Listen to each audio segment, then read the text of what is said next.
കേരള പോലീസിന്റെ ചരിത്രത്തിലെ ഏറ്റവും മികച്ച കുറ്റാന്വേഷണമായിരുന്നു 2006 പുത്തൻവേലിക്കര കൊലക്കേസ്. ഒരു തെളിവും ലഭ്യമല്ലായിരുന്നു. പോലീസിന് ഒരിക്കലും പ്രതിയെ കണ്ടുപിടിക്കാൻ സാധിക്കുകയില്ല എന്ന് ചിന്തിച്ചെടുത്തതെന്നും കേരളം കണ്ടതിൽ വെച്ച് ഏറ്റവും ക്രൂരനായിട്ടുള്ള കൊലപാതകിയെ കണ്ടെത്തുകയായിരുന്നു കേരള പോലീസ്.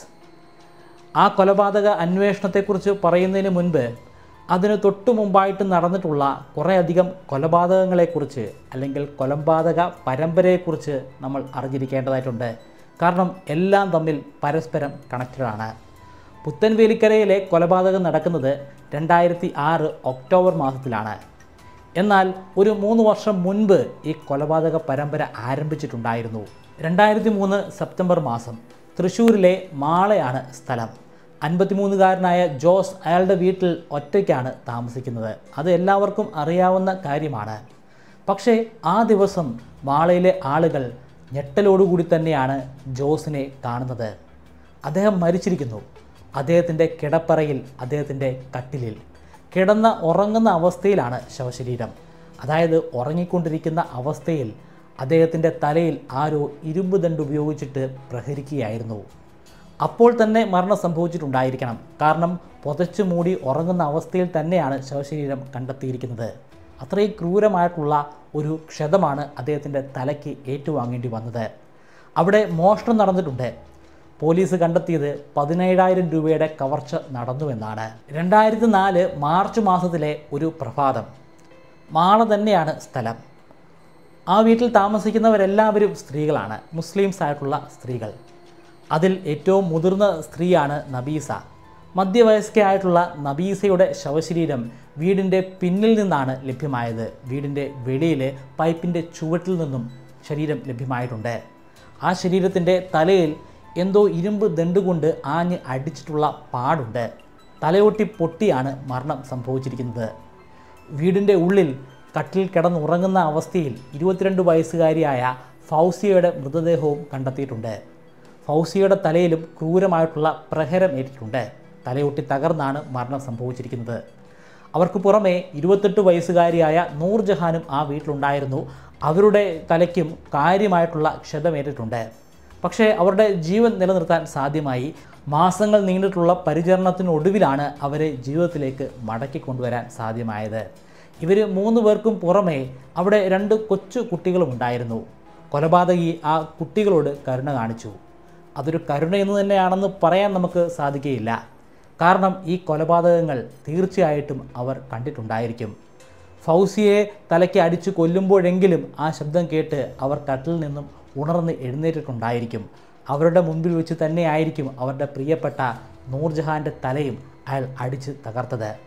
ഫൗസിയയുടെ കാതിൽ കമ്മലുണ്ടായിരുന്നു. അത് പതിയെ അഴിച്ചു മാറ്റുകയല്ലായിരുന്നു അയാൾ. അതിനുള്ള ക്ഷമ അയാൾക്കുണ്ടായിരുന്നില്ല. ക്രൂരമായിട്ട് അത് പറിച്ചെടുക്കുകയായിരുന്നു. അവിടെ നിന്നും 32 പവൻ്റെ സ്വർണ്ണമാണ് മോഷണം പോയിരിക്കുന്നത്. 2004 ഒക്ടോബർ മാസം മാളയ്ക്ക് അടുത്തുള്ള പെരിങ്ങനമാണ് സ്ഥലം. അവിടെ വീട്ടിൽ 2 പേർ മാത്രമാണ് താമസിക്കുന്നത്. 64 വയസ്സുകാരനായ കളരിക്കൽ സഹദേവനും അദ്ദേഹത്തിൻ്റെ ഭാര്യയായ നിർമ്മലയും.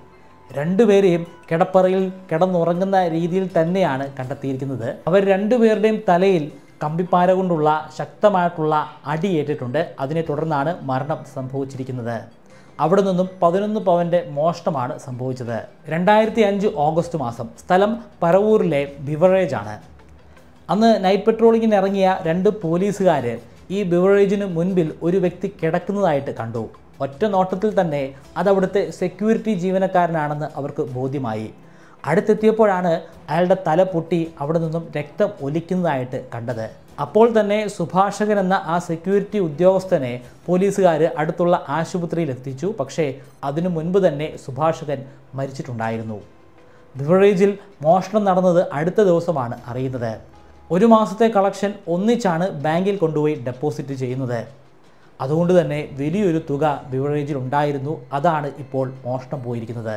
2005 മെയ് മാസത്തിൽ 86 വയസ്സുകാരിയായ ഏലിക്കുട്ടിയും ഇതേ രീതിയിൽ തന്നെ മരണമടഞ്ഞു. അവരുടെ കാതിൽ കമ്മലുണ്ടായിരുന്നു. ആ കമ്മലും മിസ്സിംഗ് ആണ്. ഇത്രയും കൊലപാതക പരമ്പരകൾക്ക് ശേഷം 2006 ഒക്ടോബർ മാസത്തിൽ പുത്തൻവേലിക്കരയിലെ പോലീസ് സ്റ്റേഷനിലേക്ക് ഒരു ടെലിഫോൺ വന്നു. ആ ടെലിഫോൺ സന്ദേശം കിട്ടിയ ഉടൻ തന്നെ പോലീസുകാർ സംഭവ സ്ഥലത്ത് എത്തിച്ചേർന്നു. ഫോൺ ചെയ്ത ആൾ കാര്യങ്ങൾ വിശദമായി തന്നെ പോലീസുകാരോട് പറഞ്ഞു കൊടുത്തു. രാമകൃഷ്ണനും ദേവികയും രണ്ടുപേരും മധ്യവയസ്കരാണ്. രണ്ടുപേരും ഒറ്റയ്ക്കാണ് വീട്ടിൽ താമസിക്കുന്നത്. എല്ലാ ദിവസവും പുത്തൻവേലിക്കരയിലെ ഭഗവതി ക്ഷേത്രത്തിൽ വൈകുന്നേരങ്ങളിൽ ഇവർ തൊഴാൻ പോകാറുണ്ട്. അതിൻ്റെ തൊട്ട് അരികിൽ തന്നെയാണ് ദേവികയുടെ സഹോദരിയുടെ വീട്.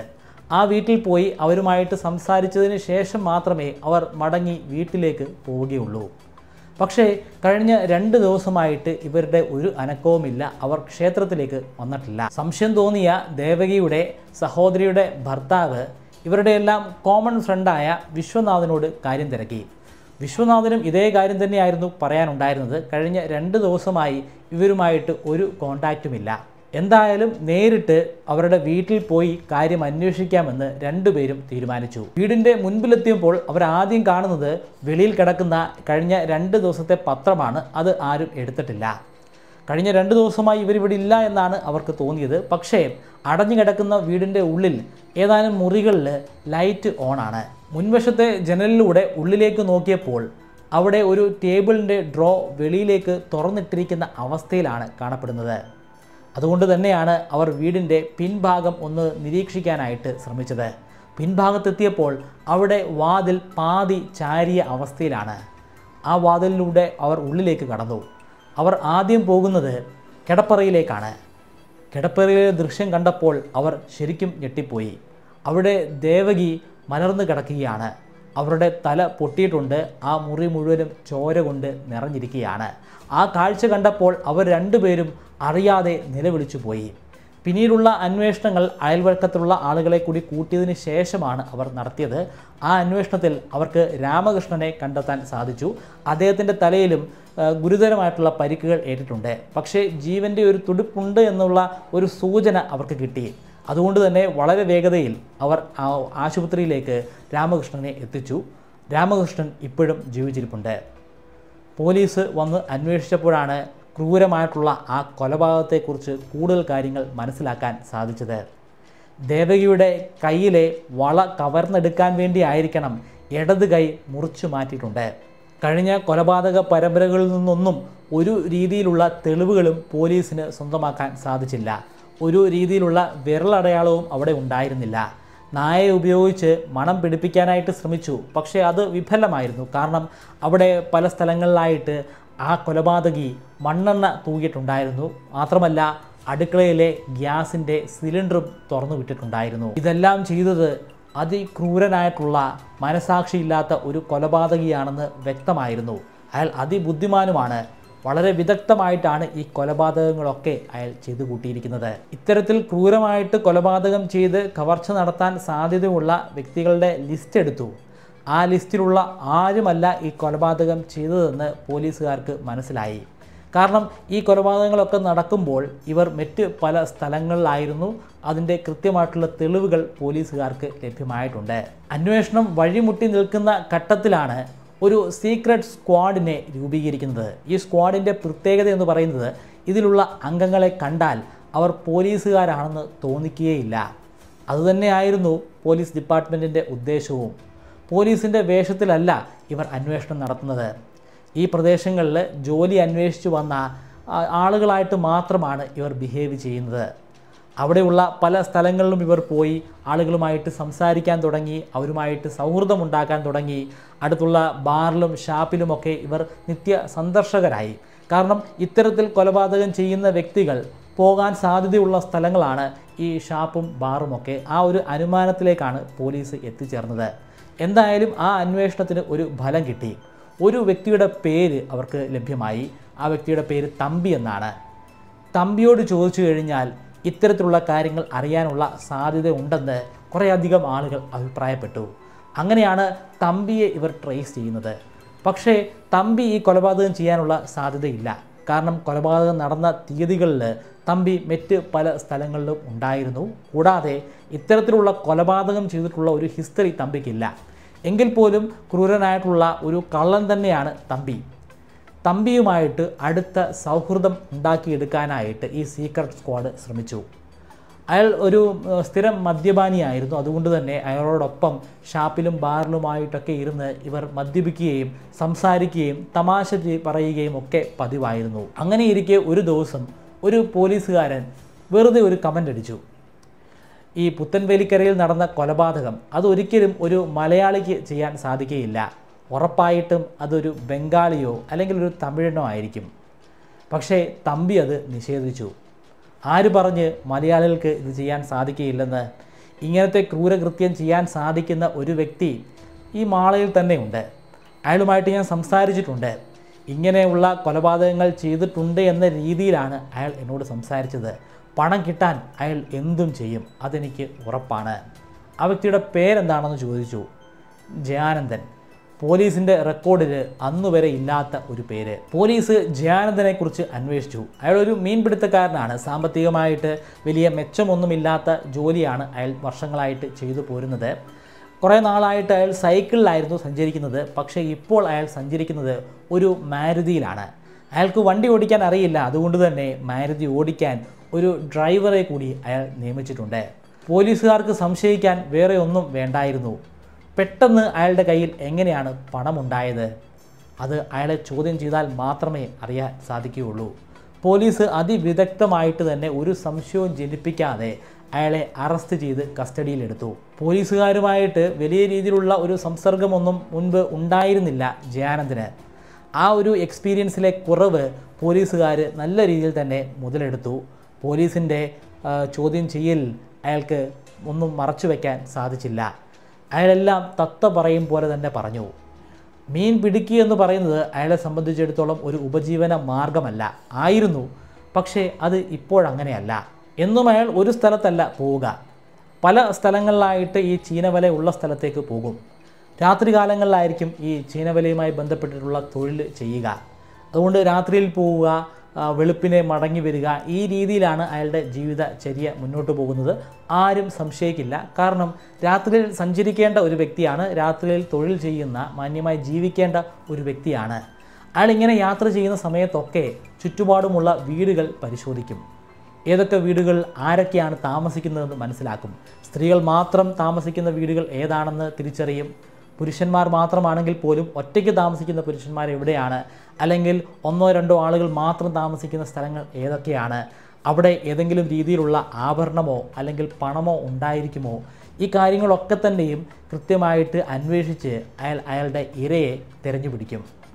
അങ്ങനെയാണ് ഈ കൊലപാതകങ്ങളൊക്കെ ചെയ്തത്. അയാൾക്ക് കാര്യമായിട്ടുള്ള വിദ്യാഭ്യാസമൊന്നും ഉണ്ടായിരുന്നില്ല. അയാളെ ചോദ്യം ചെയ്തതിൽ നിന്നും മനസ്സിലാക്കാൻ സാധിച്ചത് സിനിമകളിലൂടെയാണ് ഓരോ കൊലപാതകവും ചെയ്യാനായിട്ട് അയാൾ തീരുമാനിച്ചതെന്നാണ്. സിനിമകളിൽ നിന്ന് കണ്ടു മനസ്സിലാക്കിയതനുസരിച്ചാണ് ഫിംഗർ പ്രിൻ്റ് ഒഴിവാക്കാനായിട്ട് എല്ലാ തവണയും അയാൾ കയ്യിൽ സോക്സ് ധരിക്കാൻ തുടങ്ങിയത്. അടുക്കളയിലെ ഗ്യാസ് കുറ്റി തുറന്നു വിടുന്നതും അവിടെയൊക്കെ മണ്ണെണ്ണ വിതറുന്നതും ഈ സിനിമയിൽ നിന്ന് തന്നെയാണ് അയാൾക്ക് ലഭ്യമായത്. ഏറ്റവും ഞെട്ടിക്കുന്ന കാര്യം എന്തെന്ന് ചോദിച്ചാൽ ഇയാൾക്ക് ഒരു രീതിയിലുള്ള പശ്ചാത്താപവുമില്ല. ആരെയും അയാൾക്ക് കൊല്ലാം, അയാൾക്ക് ഒരു രീതിയിലുള്ള മനസാക്ഷി കുത്തും തോന്നുകയില്ല. അയാളെ സംബന്ധിച്ചിടത്തോളം അയാളുടെ ഭാര്യയും അയാളുടെ മകളും മാത്രമാണ് ഈ ലോകം. ബാക്കിയുള്ളവരൊക്കെ തന്നെയും അയാളുടെ ഇരകളാണ്. സന്ദർഭം കിട്ടിക്കഴിഞ്ഞാൽ ആരെയും കൊന്ന് അവരുടെ പണം ഇയാൾ കൈക്കലാക്കാൻ ശ്രമിക്കും. 35 റോബറികളാണ് അയാൾ നടത്തിയിട്ടുള്ളത്. അതിൽ 7 കൊലപാതകങ്ങളും വരും. ആദ്യം അയാൾക്ക് തൂക്കുശിക്ഷയാണ് കിട്ടുന്നത്. പിന്നീട് അതിലൊരു ഇളവ് കൊടുത്ത് ആജീവനാന്ത കഠിന തടവിനാണ് ശിക്ഷിക്കുന്നത്.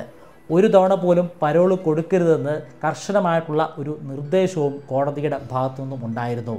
നിലവിൽ അയാൾ പൂജപ്പുര സെൻട്രൽ ജയിലിലാണ് കഴിഞ്ഞു പോകുന്നത്.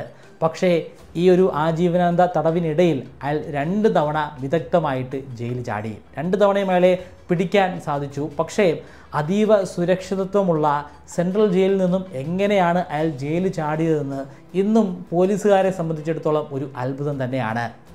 പക്ഷേ വിക്കിപീഡിയ പേജിൽ അയാൾ ജയിലിൽ ചാടിയതുമായി ബന്ധപ്പെട്ടിട്ടുള്ള വിശകലനം നമുക്ക് കാണാൻ സാധിക്കും.